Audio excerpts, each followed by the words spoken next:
Hey, how's it going? I would like you to please take a look at my signs.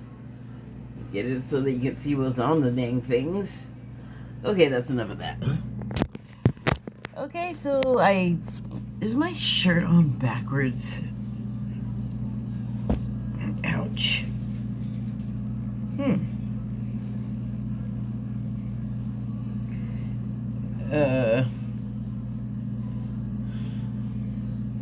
It doesn't seem to be. That's weird. Then why is it all up around my neck? It should not fit like that.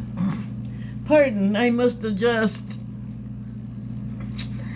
Okay. Anywho. So I pulled 2 cards. First one I pulled is from the Shaman's Dream Oracle deck. Is it upside down? Of course it is. This Shaman's Dream Oracle deck. This one right here. Oh, my stuff is just starting to spread outward. And the card I pulled was number 56, the wall, obstacles. So, number 56, when you add 5 and 6 together, it's an 11, or it is 11.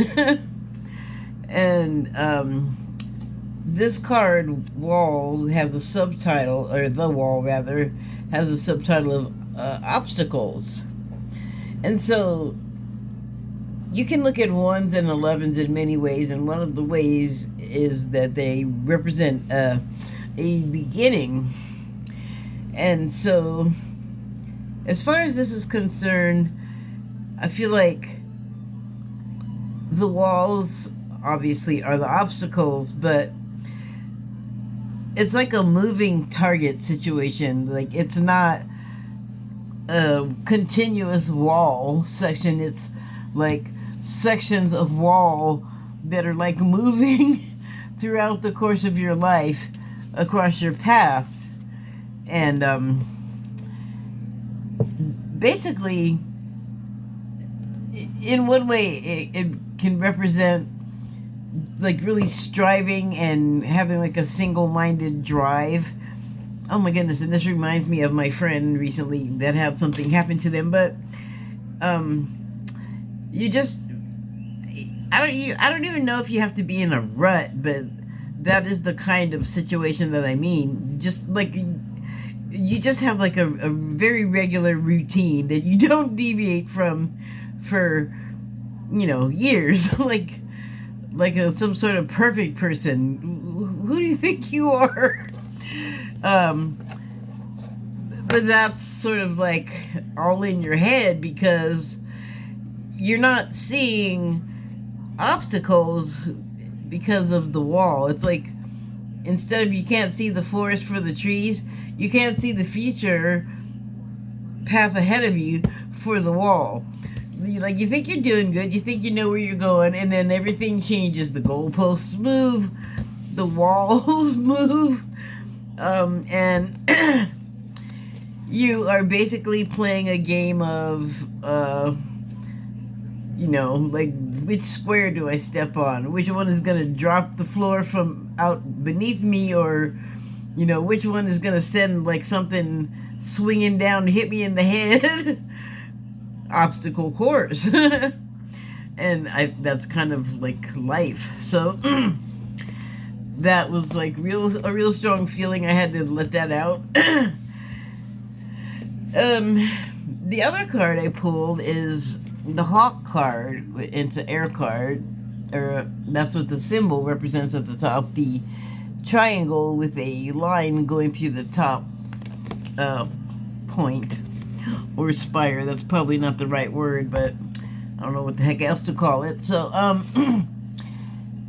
the hawk card is from the Wild Unknown Animal Spirit deck. And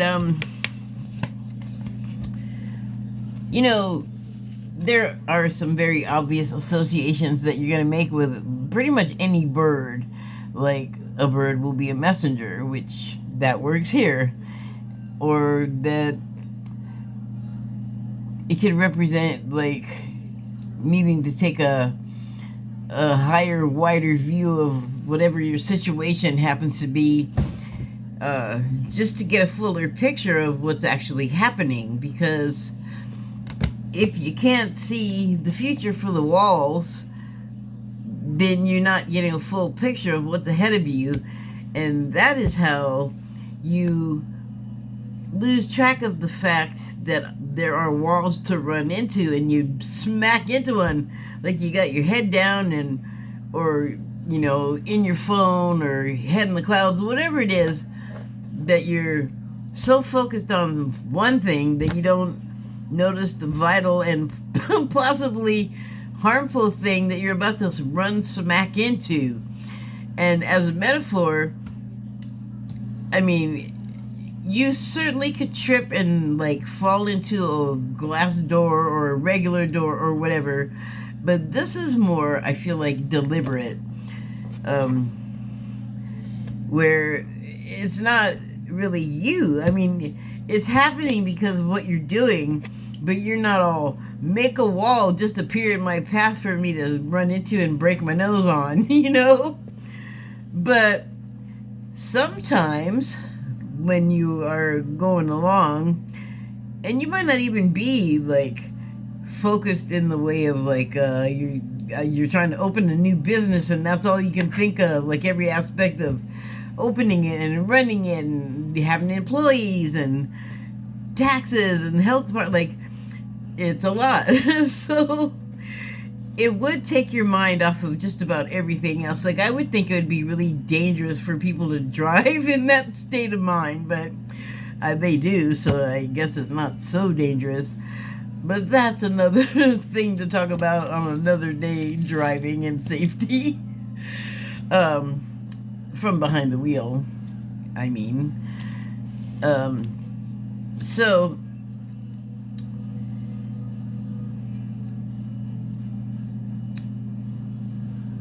I feel like it's not so much that. Like, I don't think you can subtract it, like the bird's eye view. I don't think you can subtract it from what's going on here. But one thing I noticed, because I was like, that's not just like the regular stuff that I would just, you know, right off the top of my head, look at this and say, oh, it's these things, like I already have done. So I looked at the picture a little more closely, and if you notice the wingspan on the bird, the hawk there, it reminded me of some of that ancient Egyptian imagery where the wings are actually in a more horizontal position, and they have other stuff going on along with them in the illustrations that you could see of this flying wing. But in what you see, it is supposed to be representing a ship. Well, according to ancient aliens, it's supposed to be representing a spaceship.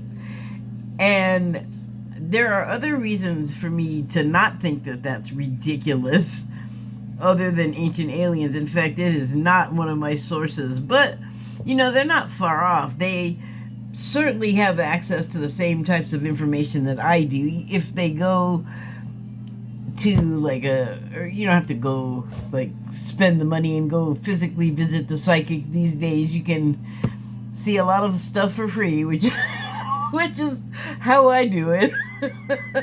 Actually, I've paid a couple of times for some services, but that's not important. The point is,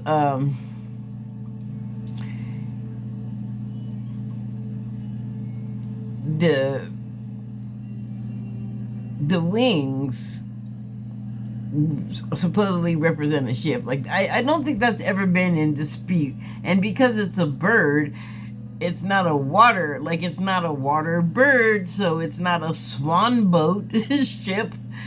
It's a flying ship they're talking about. And from what I understand of ancient Egypt, well, maybe there were flying ships in India some years before that, or centuries maybe, but from what I have learned over the years, there was no word of flying ships at the time of recorded ancient Egypt history. I don't know years. Don't even ask me. Couldn't begin to tell you. You know, when they were walking around all two-dimensional. So, I thought, well, okay, and I did feel like, okay, Egypt, that's the way to go. So I did go take a look at what the hawk signified in ancient Egypt, and of course I got the obvious things, the bird's eye view, and then wisdom, which comes from being able to have the bird's eye view. So you're not narrowed down to what's just right in front of you or right down your nose, you know what I'm saying? It said strength.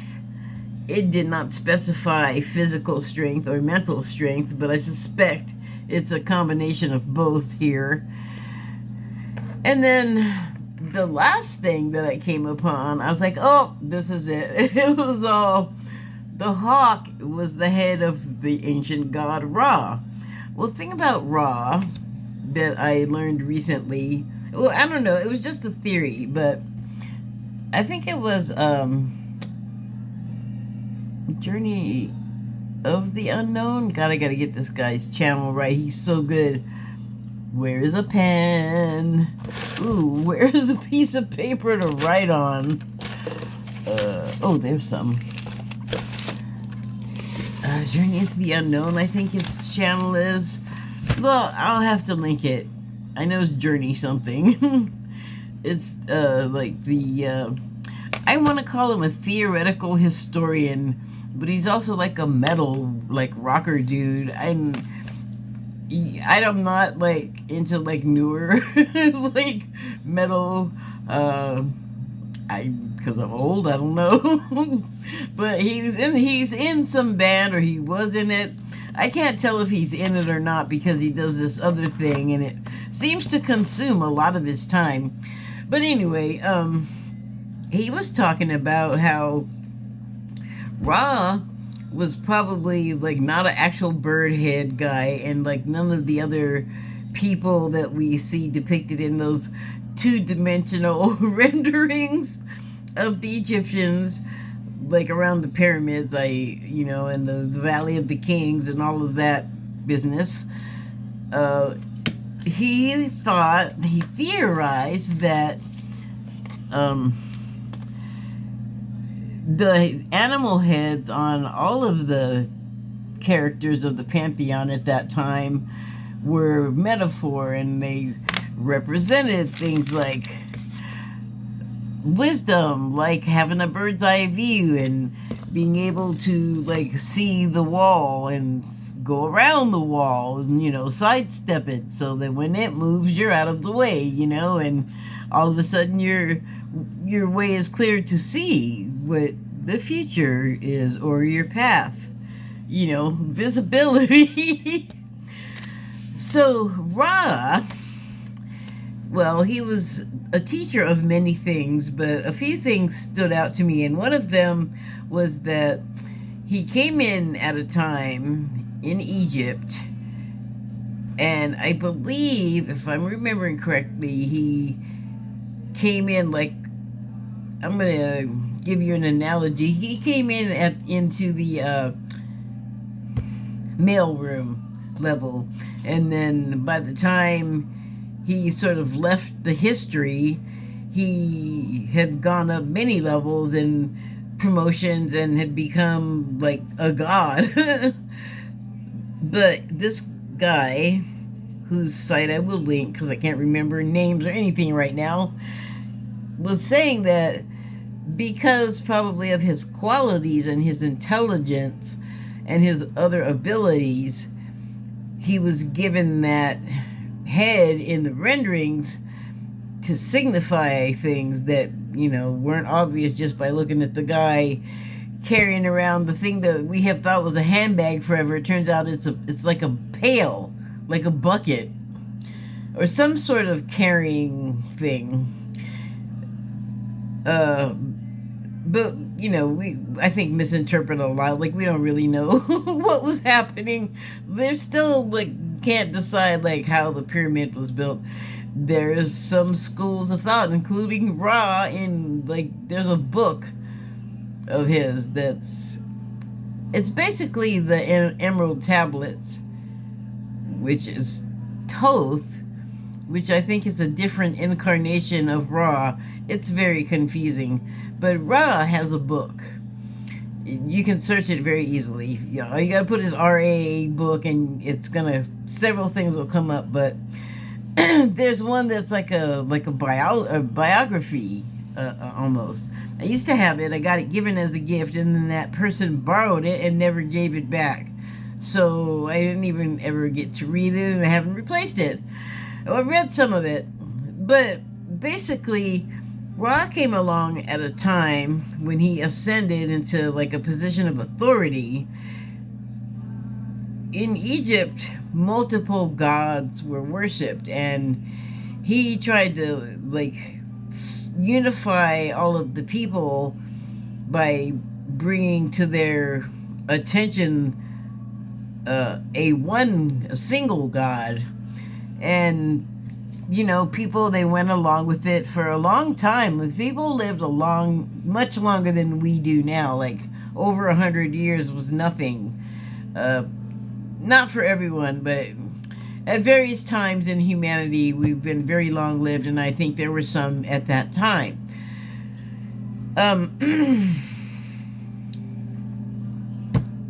Why did I start talking about that? Oh, well, Ra was one of them. And so, over the time period that he's known as a god today, but like then, I don't know that he was like totally in charge of everything for like very long, because, like I started to say, when he sort of came into power, the people in Egypt worshipped multiple gods, and he was trying to switch people over to a monotheism, which he did do. And he did lots of things where he taught people like how to farm and how to build, and with the precision of the pyramids, mind you. And we don't know what kind of tools they were using, because nobody can agree if it was sound vibration or dragged on rollers or sand or some other means, or floated on boats, because the stones the pyramid is made from were not from around there, and they were actually from very far away. Same with Stonehenge.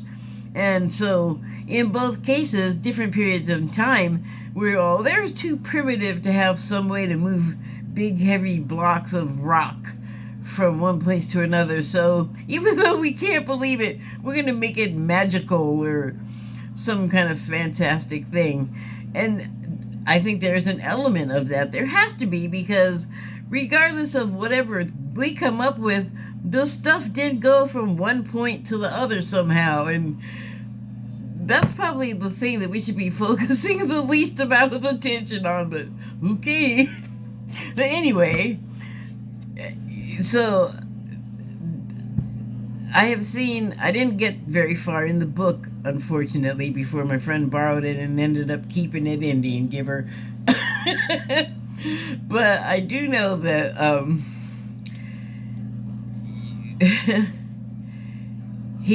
Ra taught the people like things about like everything under the sun. And if you know anything about Egyptology, you'll know that those people were list crazy and record crazy. They wrote down everything. So you'll see evidence of a lot of this stuff. But he would have taught them how to do like the math and to do the engineering of the building of the pyramids and the giant statues and the Sphinx and all of that. And I'm not saying that all happened at the same time. It absolutely didn't, because Ra ruled for a long time, and then humans being human, we got wild hares and ran him off. I don't know, they might have even killed him off. Like I said, I didn't get to finish the book, but he had more than one life, like all of us. Reincarnation I'm talking about. He wasn't a cat He was a bird. But so his time came to an end. But one of the things that he's known to have said was that I built the pyramid. Ra said I built it, which is very specific, right? But there's all these other theories that it was obviously built over a period of time if humans built it, or maybe not obvious in light of what I said, because we don't know what technology they had back then, but somehow they got the big chunks from point A to point B in some way that is probably not any of the stuff that we came up with, because where's the evidence of that? It's like one of those Sherlock Holmes if everything else is ruled out, then it's got to be something impossible. And I feel like it's kind of that situation with the pyramids. But like I said, he did rule for a long time. But, you know, we got rid of him. Humans being human, we got tired of him for some probably stupid reason.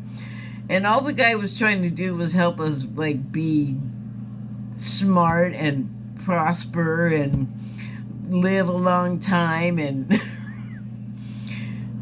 we're human. So we had to screw that up.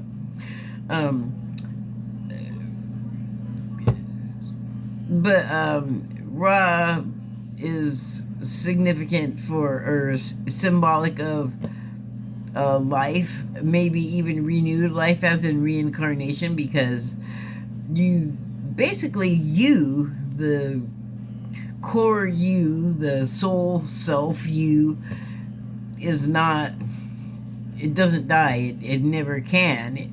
But the meat suits that we wear that get sick around us and do all of the physical fleshy things, those wear out and die.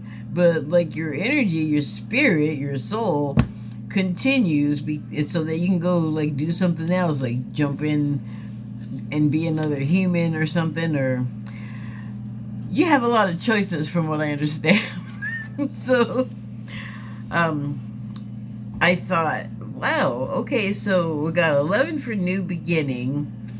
We got the walls just to sort of signify we can't be sure what the future holds, but you know, they move the walls, and so the terrain changes, the goalposts move, time passes, we mature and evolve, everyone else does. Entropy happens to the world.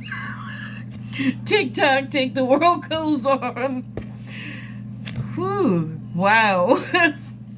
And then but the 11 on that card, like, that's, I see like an auspicious beginning, actually, because if you get through this successfully, and I feel like we all will at some point, the walls moving around like American Ninja or something, or Wipeout, more like Wipeout is what I'm imagining, with less injuries or no injury. Well, there's got to be some injuries, because that's life.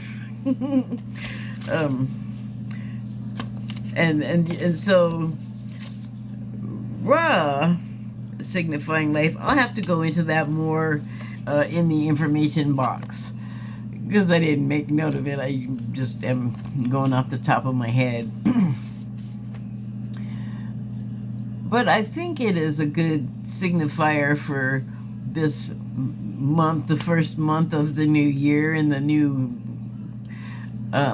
I guess we're going to start a new 20-year cycle and a new 8-year cycle.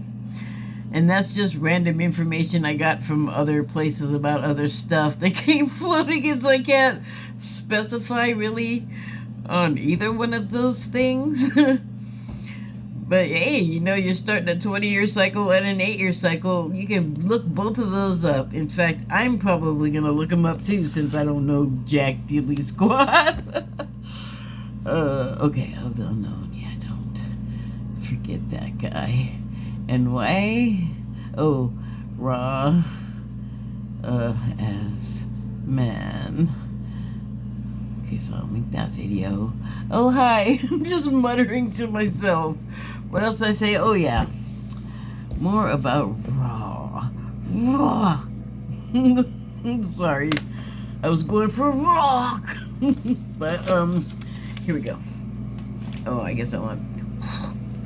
Anyway, I'm going to read what it says about the wall, just for some contrast from the guidebook of the Shaman's Dream Oracle. And the wall. Obstacles. Being inconvenienced by life. Detours, non-action. There are moments in your life when you are so geared up, so sure you're on track, with such drive and momentum, that you are shocked and confused when you encounter a wall. This unpredictability occurs outside your ability to plan, regardless of if you've done everything right, in alignment with the divine. It's imperative that you change your attitude now. The temporary roadblock is not an obstacle to blast through. This is not an invitation to push harder, cancel other plans, or worry about who will win or lose.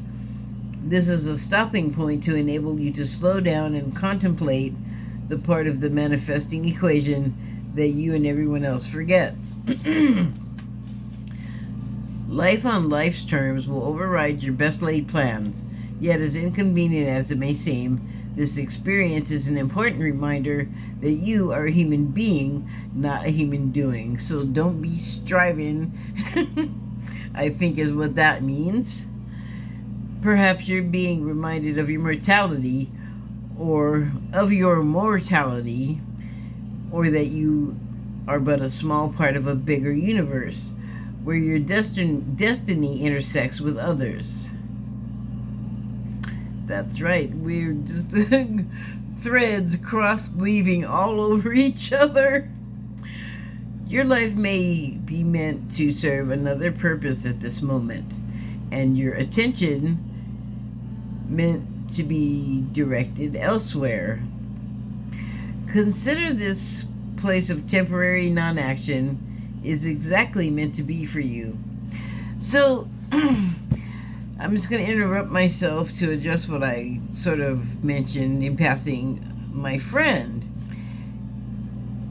you know, I think I might have even talked about him another time, but like what happened to him is such a thing that I feel like I need to talk about, because I feel like it happens and we don't even realize it. Like, we're just going along and bam, we smack into a wall. And I called it a jolt, like what happened to him. It was like violence and loss, and you know, it happened to him on behalf of a stranger, but I could feel how betrayed he felt. Just that, like, you're walking down the street in your own neighborhood and some jackbutt jumps you and messes you up so bad you got to be hospitalized, and there's property loss and all of this, like, inconvenience. And but what it does is, like, you got all these new things to think about that are on your mind, and like with the pain of something like that, it's kind of hard to get that off your mind.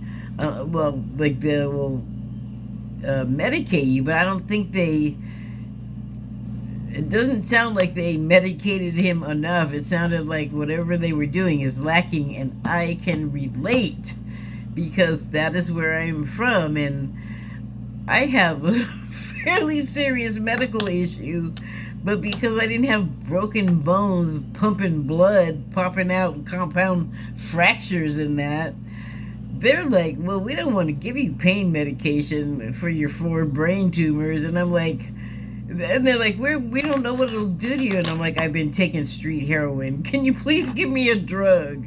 And they wouldn't do it. So, he did have contusions and blood coming out, and they still didn't want to help him. So I don't know. That is not healing and helpful to me. I don't want to go to that doctor. I'm glad I don't live there anymore with my issues. But the point is like, the whole thing happening has made him like see his life differently now in the moment. What, didn't I just have 2 pages? Yes, I'll be right back. Don't smack your head. So I just wanted to say, like, it even like says it here in the guidebook, kind of. You're just like so preoccupied with what you're doing, and you know, maybe you're not even really thinking about what you're doing, and that's the problem. It's like you're like on such auto setting that you can just do, like, you're not even thinking about the thing that your body is physically doing, but your mind is at work, you know? It's like running the physical part, and then I find, I was just thinking about this yesterday, I love how all of the little thoughts just sort of come statically sticking together to the central idea, like dust or a molecule or something. Wow, man. Anyway, like if you're vacuuming, haven't you ever like zoned out to the vacuum and just like it's such a, it's like an instant, like you don't even realize it's put you in like a meditative state, like almost hypnotic, to where like you're just like so your body, you're not even thinking about the movements, but the moving helps, right? The moving moves energy in your body, so movement when you're meditating is not a bad thing. Or channeling, actually. I guess you're supposed to keep pretty still when you're meditating, but I mean, I think that could be a choice. Anyway, you got your body going, and you got the droning, repetitive, rhythmic sound, and it puts you in a hypnotic state. Like, that's how it happens. And I don't know if you've had somebody walk up and try and talk to you when you like that, but I have cleaned houses, so I've been in like really big houses where like one room, like the living room, is 3 times the size of my 1-bedroom apartment that I'm in right now. I'm talking big rooms, so you're like mowing and sawing away on that carpet for a while. It is very easy to drop into that zone. And I had my coworker, I was like so into what I was thinking that my coworker was like hollering at me, and I didn't hear her in this room with the vacuum. It made like a very big noise, actually, so it made it hard to hear, and I'm all zoned out. So she unplugs it, and it scared me, like she tapped me and startled me. I screamed.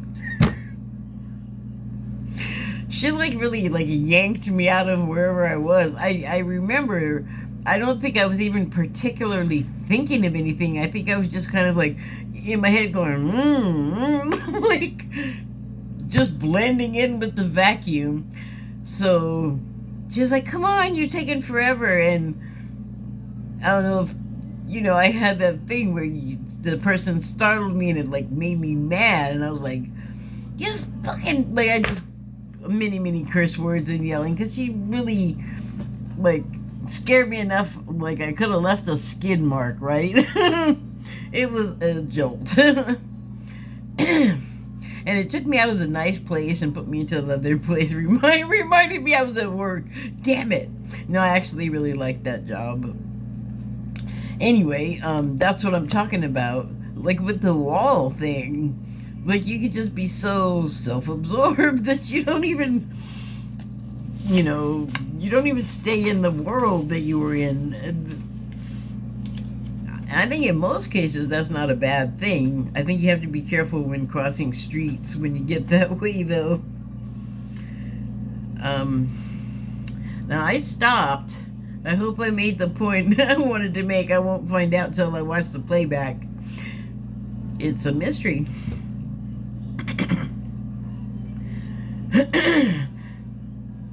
Perhaps you're being reminded of your mortality, or that you are a small part of a bigger universe where your destiny intersects with others.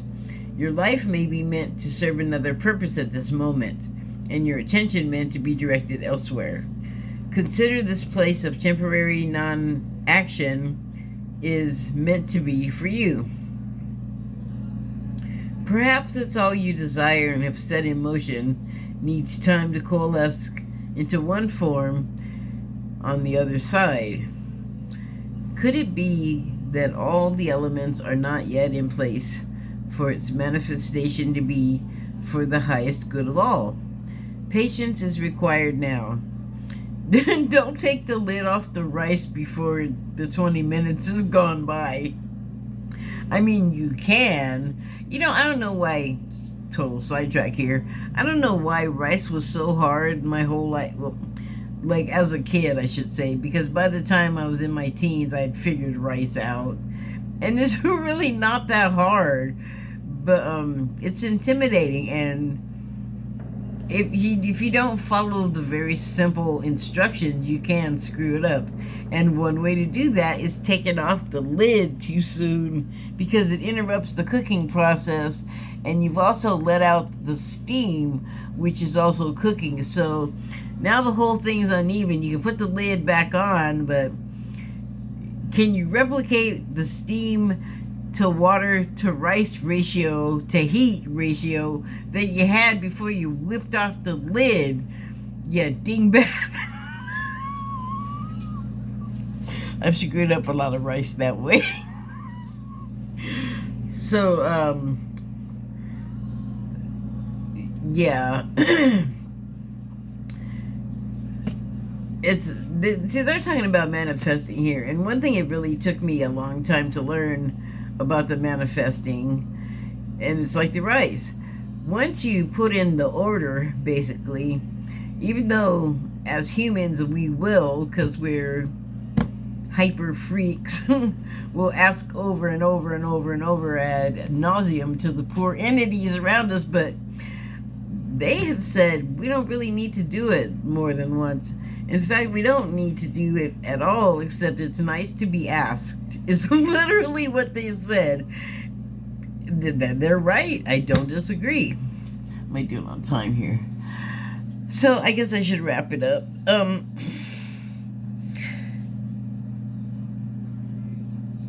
The thing about Ra was that he tried to bring the Egyptians together. I mean, I don't even know. Like, I know they had the polytheon of gods, but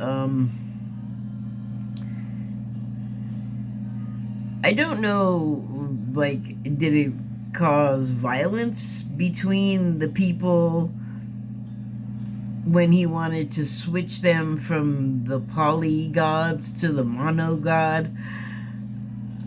I think there was probably some resistance, but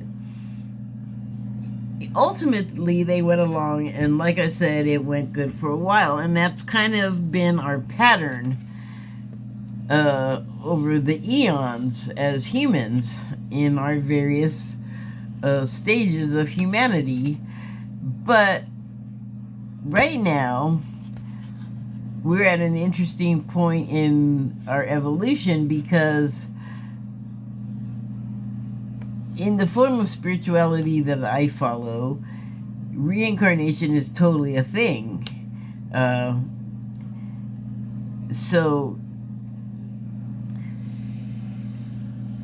previously, we've had to like work our karma, which is basically, I'm going to say,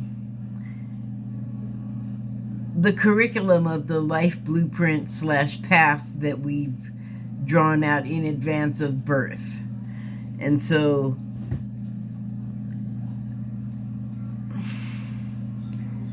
we don't have to die, or we don't have to live a bunch of lives to get to that goal anymore. I mean, those of us who've had a bunch of prior lives, and those of us who have had like one or a couple, all of us are gonna have a new one again. But the difference now, as opposed to all of the previous time, is that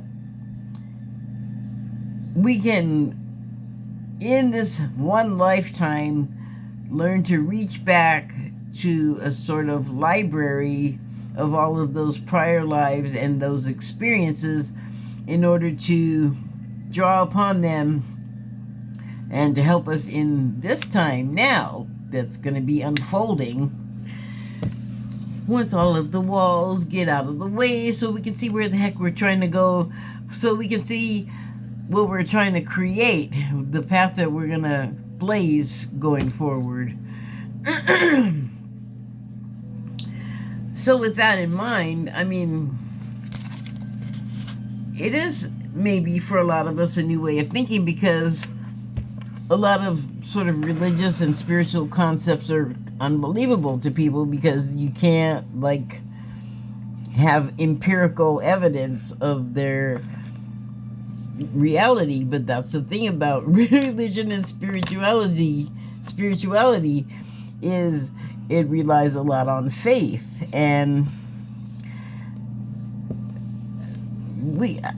I think the nature of faith, the quality of faith has changed and is changing, because we're perceiving things differently, and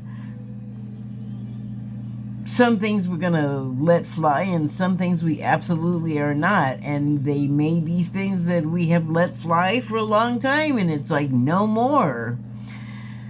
And so the karma, I started to say, I don't think it's like a thing that happens to you that you have to like pay for or repent for.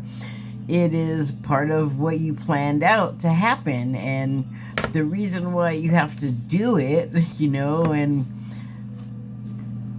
like pay whatever to the karma, is that it's the life path, it's the plan that you've chosen. And I guess that's like a one-word way to call it instead of the life blueprint or the birth plan or the blah blah blah blah blah.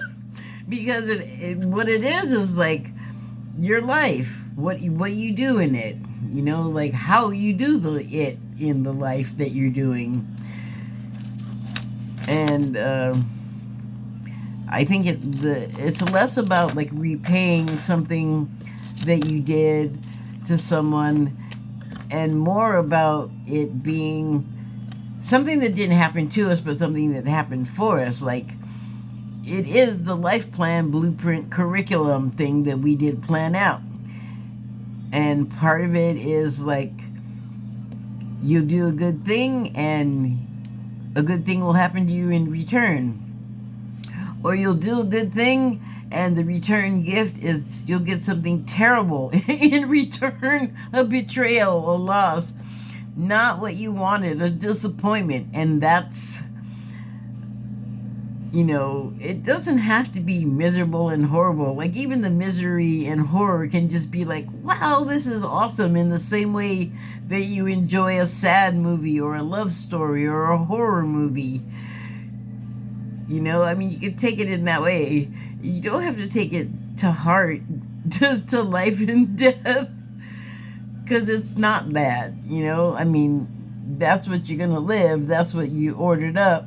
And that's the other thing that I started to say about the manifesting. Let me finish off about that.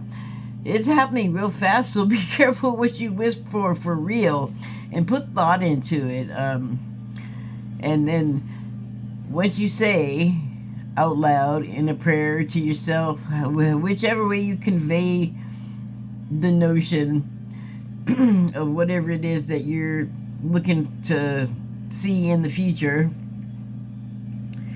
you place your order and then shut up about it and don't bug them. And really, instead of watching the pot boil, because that doesn't work according to the saying, but really it's best to forget something that you're anticipating, because it'll make the time that you're waiting go by faster. And also, let me get this right. While you're waiting for all you desire and have set in motion, it needs time to coalesce into form on the other side. So unformed, unborn, not materialized in the world yet. But, you know, like a fetus in a pregnancy, it's developing. So you have placed your order, now go do something else and wait. And I feel like that is what these were about, like sort of, you know, what I've said about this and what I said about this, and it all kind of blending together. And like you could use all of those ideas together to understand going forward and try to get some joy and enjoyment out of it, like a roller coaster or a horror movie, because it's gonna happen regardless. You set it in motion. So quit crying and laugh it up, I guess. It's a hard concept to think, because how are you gonna get joy out of a mass shooting? Well, I don't know if joy is the right word, but you may get something out of it, or you may get the ecstasy of the horror of the pain out of it. I can't say, because that is not my deal. That's up to the individual. So thank you and good night.